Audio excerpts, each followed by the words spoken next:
Hey guys, Scott back here. Want to go through a quick install so you can see how this thing goes together for all you guys interested in purchasing one. Uh, this is just basically an outside view of what this is going to look like inside your jet ski. So this makes it a little easier because the camera view is not going to be the greatest since the engine holes are pretty tight in there. So basically this is an intercooler out of a Kawasaki 300 X Ultra. If you guys are familiar with that, this is probably one of the biggest intercoolers you're ever going to run into in a jet ski.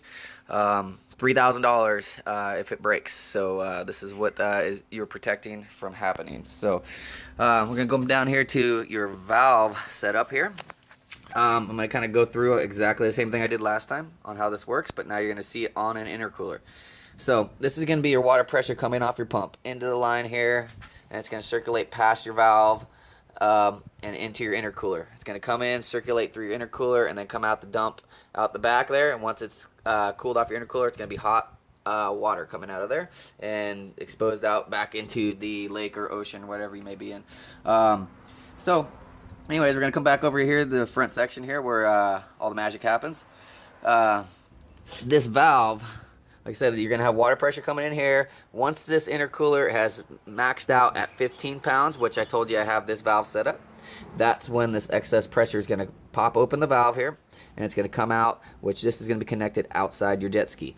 So you can release all that pressure. This cap comes off, and there is a bolt inside with that you can thread down and tighten the valve spring down, which will cause more pressure. I'm running 15 pounds because that's pretty optimal for most engines to be safe.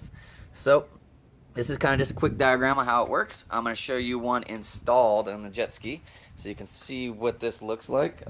It's actually not that complicated. Almost anybody that has a little bit of mechanical skills can install one. I'm going to go down inside here. This is where the intercooler used to be, on this plate right here. So you can imagine how hard it would be to see if I had that in there.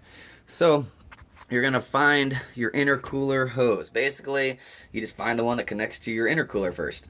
That comes back from the pump, back on this so-called firewall type thing, which is this one way back here. This line right here is the one that goes straight into your intercooler. This is your intercooler line. I basically disconnected it right off the back there and just plumbed this in between. So that hose is going to run all the way down and around and right here. This is where it connects into your intercooler. It's going to circulate through your intercooler, and this is the one that goes outside. After it's cooled off everything, it's going to be plumbed out the back automatically and just running off your stock system. So, like I said, once this intercooler gets too much pressure, the intercooler's sitting here, it's going to be back pressured up into your valve. Once your valve hits 15 pounds of pressure, it's going to pop open. And now you're going to start feeding the excess water pressure out this valve that's routed to the front. Like I said on mine, I like it in the front so I can see it. I'll show you exactly what I've got going on up here. I got 3 exit holes here. One's for the stock engine. This one's for the blow-off valve for the engine.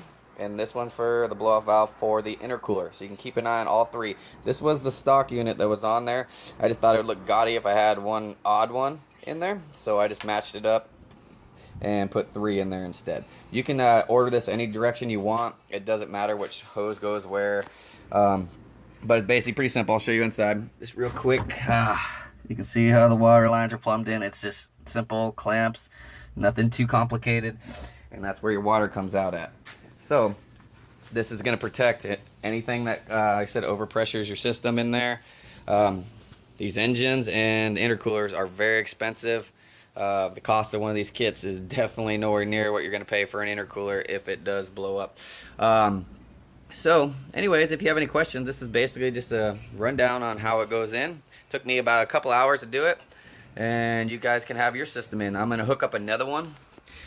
This one's going to be for the engine. You can see these lines right here. I already got T in here because there's 2 of them running for the engine because they got optimum water pressure. So I'm going to run these into one valve. So then this valve's going to be sitting around here. It's going to do the same thing. It's going to dump the water out. I'm going to probably link it into all these lines so everything looks nice and neat. But that's pretty much it. That's the gist of it. All right, guys. Thanks for watching.